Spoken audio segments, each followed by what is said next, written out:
Okay, बहुत बहुत स्वागत है आप सभी का एक बार फिर से गैलेक्सी के इस ऑनलाइन प्लेटफॉर्म पर, जहां हम सभी सीटेट दिसंबर 2022 की बहुत जोरों शोरों से तैयारी कर रहे हैं। क्वेश्चन पेपर सॉल्व कराए जा रहे हैं, क्लासेस कंटिन्यू ली जा रही हैं और ये शॉर्ट वीडियोज़ भी आपके लिए, शॉर्ट क्लासेस जो बहुत कम समय में आपके लिए बहुत कुछ प्रमाणित करने वाली हैं, वो सारी चीज़ें भी आपके लिए उपलब्ध कराई जा रही हैं।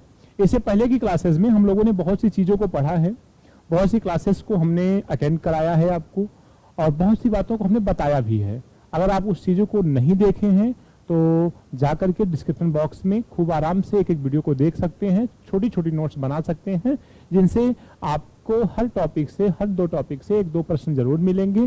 कहने का एक लाइन में मतलब ये है, अगर आप वीडियोस पूरा देखते हैं, पूरी क्लास को देख करके जाते हैं, तो आपके 25+ मार्क्स जो हमने पहले दिन वादा किया था वो 100% आपका पूरा हो जाएगा। आज की क्लास में हम लोग शिक्षण विधियों के पार्ट 1 को लेकर के आए हैं। शिक्षण विधियां क्या हैं? शिक्षण विधियों का मतलब सीधा सीधा एक शब्द से शिक्षण विधियों का एक सीधा सीधा मतलब ये है कि हम किस तरीके से बालक को पढ़ाएंगे कि हमारा जो अधिगम है, हमारे पढ़ाने का तरीका प्रभावी हो सके।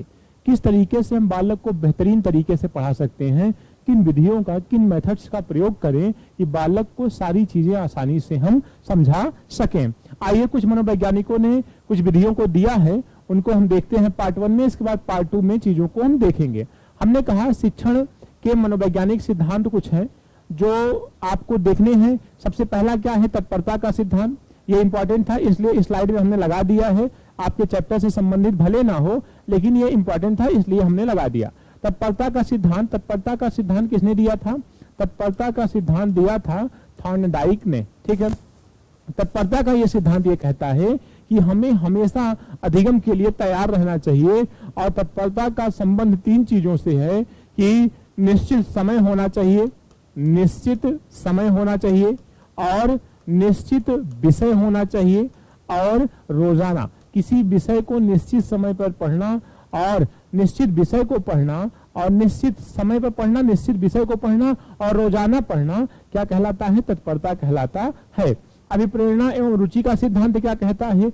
अभिप्रेरणा एवं रुचि का सिद्धांत ये कहता है, अभिप्रेरणा का मतलब होता है किसी व्यक्ति के अंदर किसी कार्य को करने की इच्छा, है ना। किसी व्यक्ति के अंदर किसी कार्य को जो करने की इच्छा होती है, उसी को हम क्या कहते हैं? अभिप्रेरणा। तो अगर किसी चीज को सीखना है तो आपके अंदर अभिप्रेरणा और दूसरी चीज रुचि का होना आवश्यक है, और तत्परता तो होनी ही चाहिए।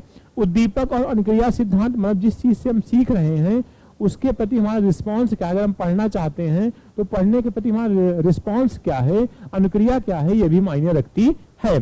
ठीक है, और बच्चों को ज्ञानेंद्रियों की प्रशिक्षण दिया जाना चाहिए। मतलब हमारे पास जो 5 ज्ञानेंद्रियां हैं, नाक, कान, आंख, जीभ, त्वचा, इनसे संबंधित शुरू में अधिगम कराना चाहिए, क्योंकि जो नॉलेज वो अपने ज्ञानेंद्रियों से प्राप्त करते हैं, जैसे मारिया मोंटेसरी ने इसी शिक्षण विधि पर बल दिया है, इसी सिद्धांत पर बल दिया है कि जो चीज हम अपनी ज्ञानेंद्रियों से सीखते हैं वो बहुत दिन तक रहती हैं, बहुत बड़ा अनुभव देती हैं, अर्थात उससे बालक जल्दी भूलता नहीं है।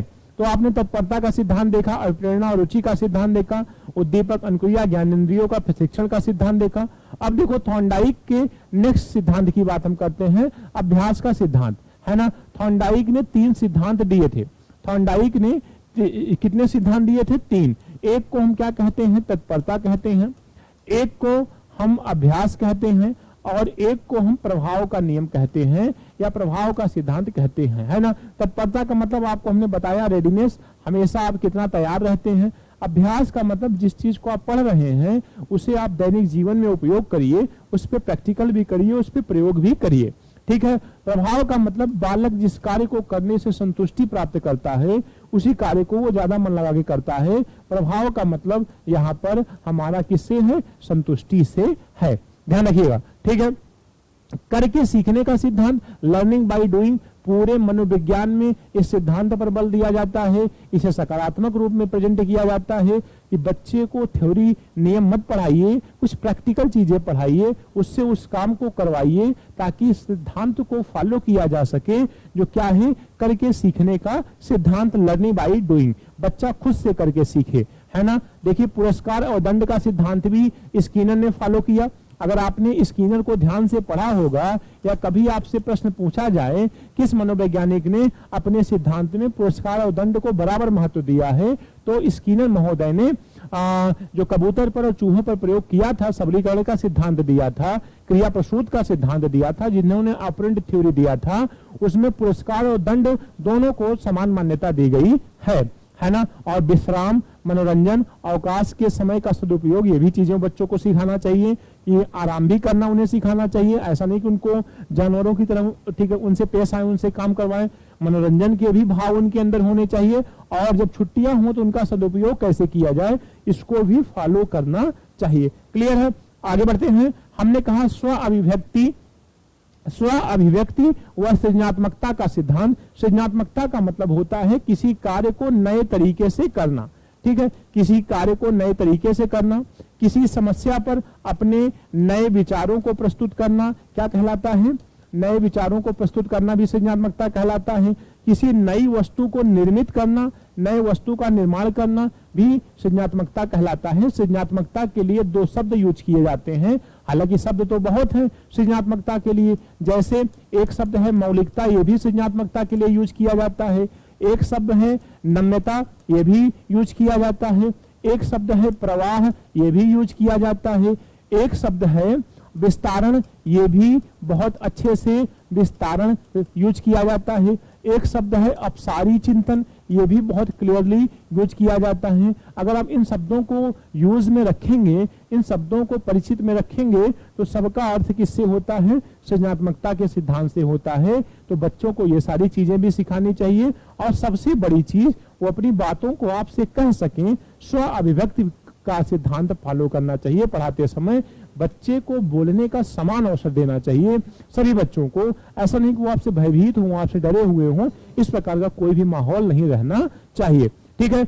एक एक प्रश्न आपके सीटेट में मिलेगा, मैं आपको सीटेट का प्रश्न करवाऊंगा भी, जो आया हुआ प्रश्न पत्र रहेगा, और ये भी दिखाऊंगा कि ये प्रश्न कहां से पूछा गया है। एक एक प्रश्न हमारी क्लास से होगा, इस बात को ध्यान रखिएगा, क्योंकि जितनी भी जरूरी चीजें हैं उस चैप्टर की हम सारी चीजें आपको सिखा रहे हैं। अब हम बात करते हैं कुछ शिक्षण विधियों की जो हूबहू आपसे पूछ ली जाएंगी। जैसे किंडरगार्टन विधि को किसने दिया था, फ्रॉबेल ने। किंडर का मतलब होता है फूल और गार्टन का मतलब होता है, गार्डन नहीं गार्टन, गार्टन का मतलब होता है माली। जिस प्रकार माली अपने फूलों को, पेड़ पौधों को बहुत प्यार से मतलब सुव्यवस्थित रखता है, ऐसे कह सकते हैं, वैसे ही फ्रॉबेल ने कहा कि एक अध्यापक को बच्चों के साथ रखना चाहिए, स्वतंत्रता प्रदान करनी चाहिए, उनके खेल पर बल दिया गया, खेलते खेलते उन्हें ज्ञान प्राप्त कराना चाहिए। मॉन्टेसरी विधि को किसने दिया, मौर्य मॉन्टेसरी ने। ये इटली की रहने वाली थी, ये इटली की रहने वाली थी। फ्रॉबेल के सिद्धांत को इन्होंने सुधार कर प्रस्तुत किया। तो फ्रॉबेल का जो किंडरगार्टन था इसका सुधार करके मॉन्टेसरी ने मॉन्टेसरी विधि को दिया। ये कहां के रहने वाली थी, इटली के रहने वाली थी, ठीक है। खेल विधि के जनक कौन है, खेल विधि के हैं कोल्डवेल कुक। डाल्टन विधि के कौन है, पार्कहर्स्ट। और पर्यटन विधि के कौन है, पेस्टोलॉजी, ठीक है। ये इंपॉर्टेंट है छठवां वाला कि ह्यूरिस्टिक विधि के जनक कौन है, खोज विधि के, अन्वेषण विधि के जनक कौन है, तो आर्मस्ट्रांग। याद रखिएगा, मैं गोला कर रहा हूं, आर्मस्ट्रांग को याद रखिएगा। प्रश्नोत्तर विधि के कौन है, सुकरात। सुकरात अक्सर प्रश्नों को पूछता था, उत्तर पूछता था, तो इसलिए हम प्रश्नोत्तर विधि किसकी कहेंगे, सुकरात की। संवाद विधि किसकी कहेंगे, सुकरात के शिष्य प्लेटो की। संवाद विधि किसकी कहेंगे, सुकरात के शिष्य प्लेटो की। और प्लेटो का शिष्य था अरस्तु। अरस्तु ने आगमन और निगमन विधि को दिया, आगमन और निगमन विधि को दिया। अभी हम आपको बताएंगे आगमन और निगमन विधियां क्या होती हैं। प्रोजेक्ट विधि को किसने दिया, किलपैट्रिक ने। ऐसे याद रखिएगा, प्रोजेक्ट विधि को किसने दिया, किलपैट्रिक ने दिया। प्लीज जितनी बातें हम आपको बता रहे हैं इसको याद रखिएगा, एक एक प्रश्न आपको एग्जाम में मिलेगा, 100% मिलेगा, याद रखिएगा। वैज्ञानिक विधि नॉट सो मच इंपॉर्टेंट, इसको आपको ध्यान नहीं रखना है। चलिए, समस्या समाधान विधि, वही प्रश्नों के द्वारा समस्या का समाधान करना, सुकरात है ना। सूक्ष्म शिक्षण विधि रॉबर्ट ने दिया था, याद रखिएगा। सूक्ष्म शिक्षण विधि किसने दिया, रॉबर्ट ने। मूल्यांकन विधि राइस ने। समस्या समाधान विधि छोड़ो, इसको ऊपर तो हो गया है ना, इसको कट कर दो। फिर देखो, इकाई उपागम बिल्कुल कट कर दीजिए, ये भी कोई इंपॉर्टेंट नहीं है। फिर विनेटिका विधि को थोड़ा सा याद रखिएगा। डेक्रॉली, ये भी डेक्रॉली से समझ जाएंगे। ब्रेल लिपि को लुइस ब्रेल ने दिया था, आपको पता है। प्रक्रिया विधि बहुत इंपॉर्टेंट नहीं है। बेसिक शिक्षा पद्धति महात्मा गांधी, ये इंपॉर्टेंट है। और समाजमिति एल मोरिनो ने दिया था, ये भी इंपॉर्टेंट है। तो आपसे हमने कुछ नई नई विधियों की बात किया, एक चीज ध्यान रखिएगा, और कुछ विधियों को हम देख ले पहले, फिर उसके बाद बताते हैं। आगमन और निगमन विधि किसने दिया था? अरस्तु ने, मैंने आपको बताया था। और हर्बर्ट विधि, हर्बर्ट के नाम से ही है, हर्बर्ट पंचपदी विधि, इसमें 5 पद दिए गए थे, ध्यान रखिएगा। प्रश्नावली विधि नहीं इंपॉर्टेंट है। संवाद विधि प्लेटो, ये तो आपको याद ही हो जाएगा, ये बहुत इंपॉर्टेंट है। रेखी अभिक्रमित अन्वेषण विधि, जब कोई बालक एक ही राह पर चलकर काम करता है, मतलब जैसे वो अपने कार्य को करने के बाद जो संतुष्टि प्राप्त करता है, पुनर्बलन प्राप्त करता है, उस कार्य को वो ज्यादा करना चाहता है, इसी को हम क्या कहते हैं? रेखी अभिक्रमित अन्वेषण। जो किसने दिया था? बीएफ स्किनर ने दिया था। बहुत इंपॉर्टेंट है, बहुत इंपॉर्टेंट है, बहुत इंपॉर्टेंट है, ध्यान रखिएगा। बाकी अगर आप इन दोनों को नहीं पढ़ते हैं तो भी कोई दिक्कत नहीं है, ठीक है। तो स्किनर की थ्योरी को, स्किनर की विधि को याद रखिएगा, ठीक। आज की क्लास में इतना ही हमने देखा, विधियों को शॉर्ट फॉर्म में देखा। ये कुछ इसमें से कुछ इंपॉर्टेंट है, इसमें से कुछ इंपॉर्टेंट है ना। उसके पहले कुछ हमने और महत्वपूर्ण चीजों को पढ़ा था। मिलते हैं हम आपसे नेक्स्ट वीडियो में, नेक्स्ट क्लास में, इसके शिक्षण विधियों के पार्ट 2 को लेकर के। इसमें हमने एक थोड़ा सा माहौल बनाया पार्ट 1 में, जिसके द्वारा आपको एक समझ, एक शॉर्ट फॉर्म में ऑब्जेक्टिव के रूप में हमने चीजों को पढ़ाया। अब इसमें जिस चीज को विस्तृत ढंग से पढ़ना चाहिए था, उसको हम पार्ट 2 में लेकर के आएंगे। तब तक के लिए बहुत बहुत धन्यवाद। मिलते हैं आपसे नेक्स्ट क्लास में। Thank you so much.